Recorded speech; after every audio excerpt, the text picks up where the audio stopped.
Hey guys, welcome to this Adventures of Malibu and Dad. Today we're at Sailor Creek. They're doing a reenactment, so we're going to take you around and show you everything and just have a good day. We've got Mr. William today, my grandson, and my neighbor, Miss Ella, holding Malibu. So come along guys as we go on this journey together and just have a great adventurous day. You ready, honey? Yes, I'm ready. And she's ready. Let's go. Glad to share the places and the people that we'll meet. Think of the memories we'll have. Exploring hidden history. It's time to hop aboard on the road with Malibu and Dad. On the road with Malibu and Dad.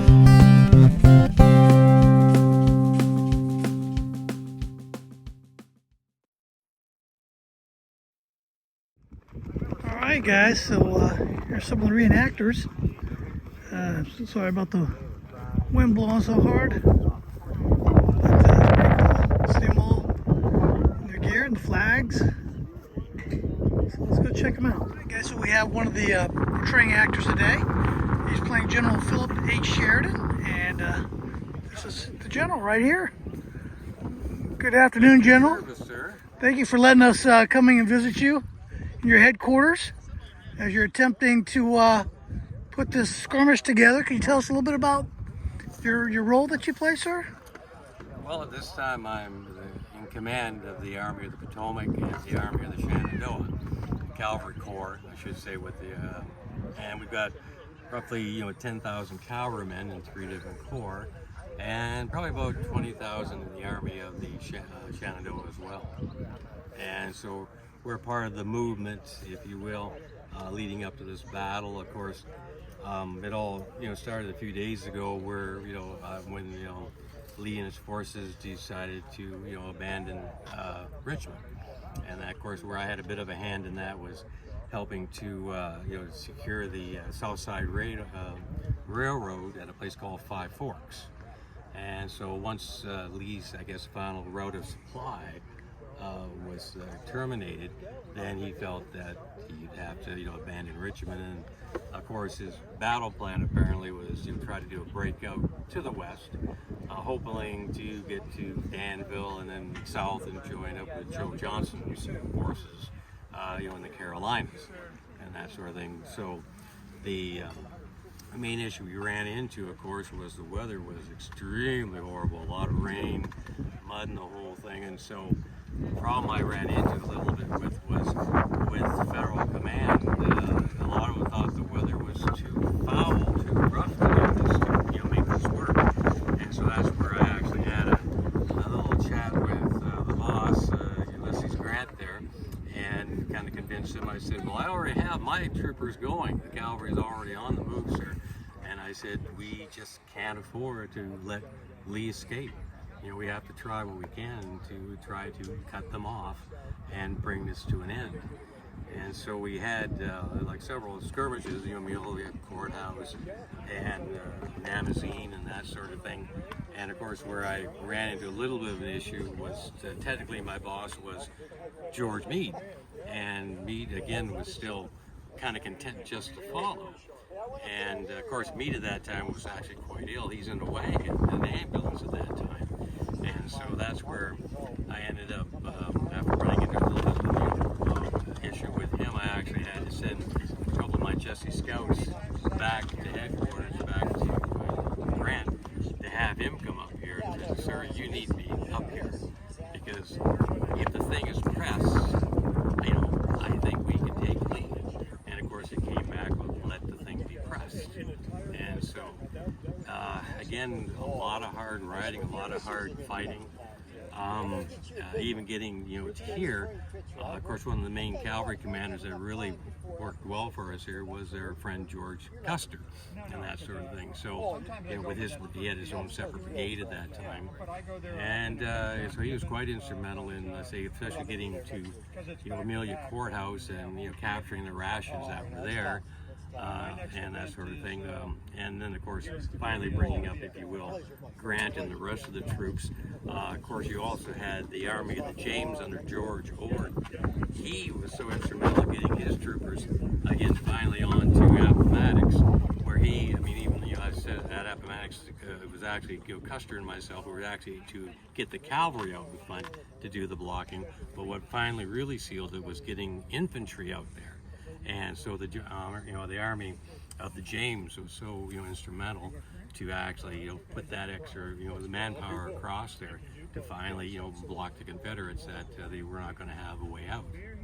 So definitely Appomattox wasn't in the game plan as far as that's where you knew you'd probably get the surrender. It was just a squash that led them there, right? Yeah, pretty much. Basically, yeah. That's why I have this map here. For some reason, it's got an Appomattox courthouse on it. Which is actually a hand-drawn map by a friend Wow. or something like that. Very nice.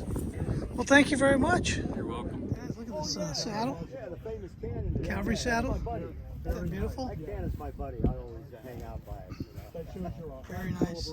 Oh, thank you. Oh, so are you, my friend. Thanks, Jeff. Oh, thank you, my friend. I appreciate I love all the Oh, military thanks, buddy. firearms. Yeah, I'll tell you what, I was telling General, He's got a map here. the one ramp there by Lynchville, I like to watch you. I gotta do it. Yeah, on the wind. You know what I was doing? I was trying to eat some peanut butter. Yeah, there's General Grant. I got it all over my phone and I was trying to wipe it off and I did one of these. Piano is still in the house. Okay. Because I've So spent there it's many in times. private property, and but he knows the owner. And I told General over there that I had this one picture if I could do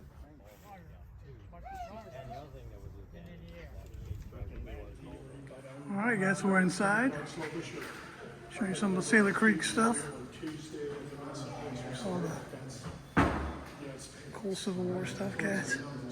So, a really nice indoor area where you can see some of the artifacts. Read a little bit about the Civil War, camp, battlefield, and occupation. And they have some really cool battle stuff here that they've got a collection of.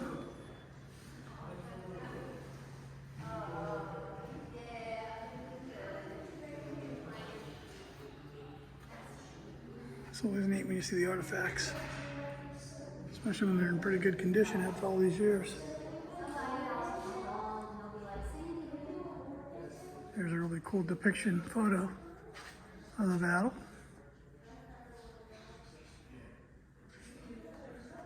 Occurred April 6, 1865.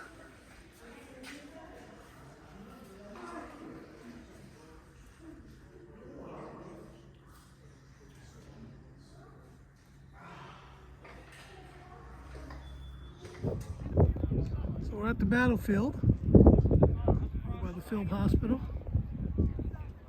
Some of the reenactors, you know, their gear together. Here's Taylor's Creek.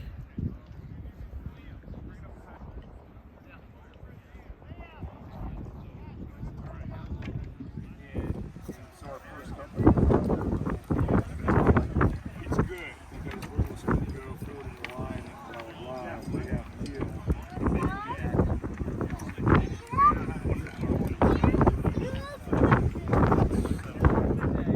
So guys, they're bivouacking and they're settling down for the night. Apologize for the wind. It's really windy up here. These guys are setting all up for the bivouac.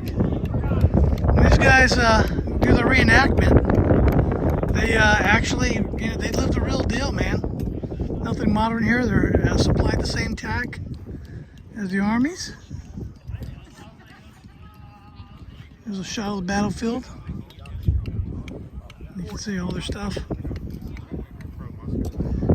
as they're preparing to bunk down tonight.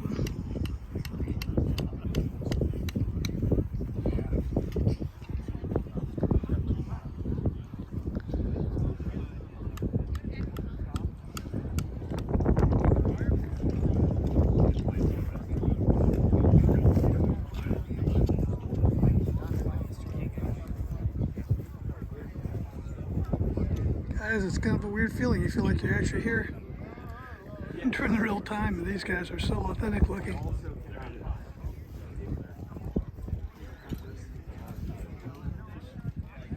Got it? Look at that. They must have done a good job because it's holding your musket. Down,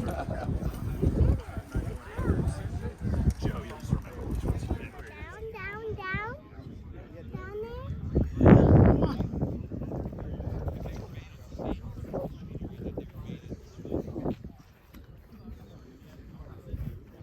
All right, guys, there it is.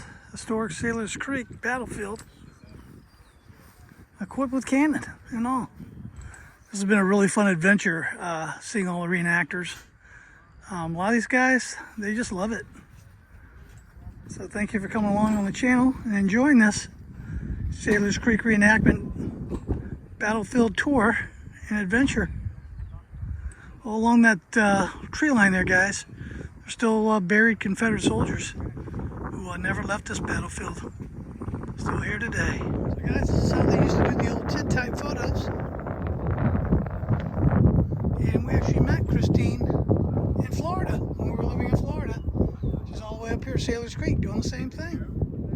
So it's really good to see her. It's actually her here on the book. She does great work.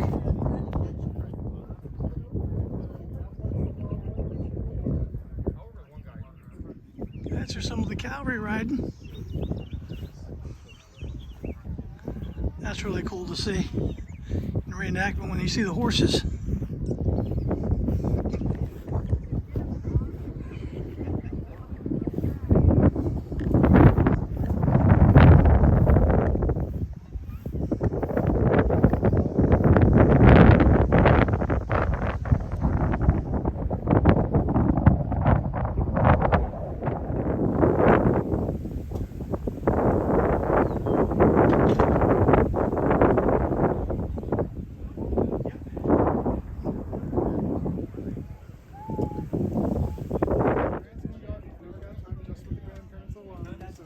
This is what they did, guys, in the field. They ate too. Probably overdid it a bit. So I probably worked 60 plus hours this past week. Well, yeah. So I'm kind of looking forward to like doing a little housework and then chill because my wife is also, she went up north to get her son. Gotcha. So they're going to come back tonight. So maybe I'll talk to the Tom. And that's what like it is. I feel like I'm a golfer.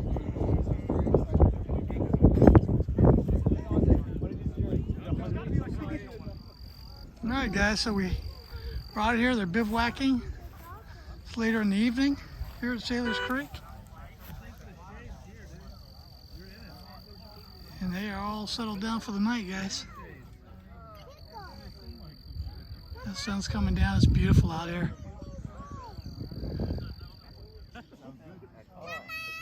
We passed the word for volunteers for wounded.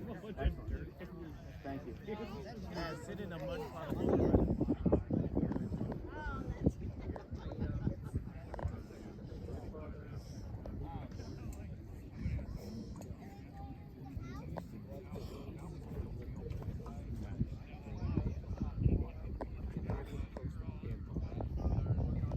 Alright guys, so we're going to see the field house. So I'm going to show you the sunset. Folks, are you coming in? We'll be going in soon, Okay, guys. Yeah, all right. Check it out. 2, 4, 6, for the Union Army. You'll see Confederate prisoners inside, also wounded, both retreated. The battle raged all over the landscape around you for the better part of the day. You can imagine the scale of the wounded, which you see is a mere fraction of what it would have been like. You see a great example of an army at rest after a battle right here. Very minimal tentage, everything you have, you carry with you. So you don't carry a lot of furniture and a lot of big boxes and stuff because it's on your back. And trust me, after the first mile, those straps cut into your shoulders really bad. So Mrs. Hillsman and her children and their enslaved community were in the basement. And you can imagine as limbs were amputated up above, roughly a surgeon could take off a limb in about 12 minutes. And the blood It was everywhere, and it came down to the floorboards as they're huddled in the basement. And when the battle is over and everything sort of begins to settle down, she never comes back to the house. She was traumatized by what they'd been through and never came back. A black family moved in and owned the house, and after that, and the gentleman who was the keynote speaker, the president of Tuskegee Institute, he was the keynote speaker at the Lincoln dedication in the memorial in D.C., was born in this house. And so, yeah, pretty cool stuff. And we've had wonderful acceptance by the state park here, giving us, they basically say, here's the keys, go take care of it, and interpret it. And they've been just outstanding. So kudos to Virginia Department of Parks.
We'll get someone to write that later for you, sir.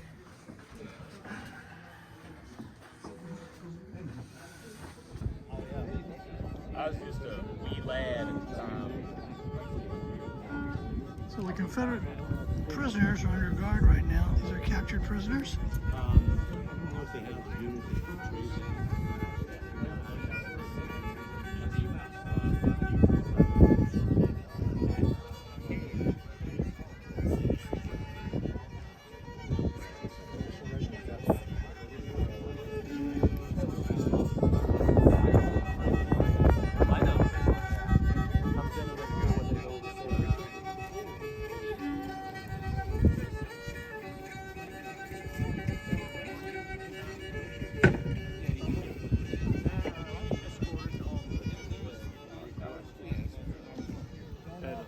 guess what that was? I mean, when you're like, when you got no, I do something. I don't know. We've heard that one before. Talk about it later.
And that's it, guys. Beautiful day, Sailors Creek reenactment. Guys are settled down for the night. We are headed out.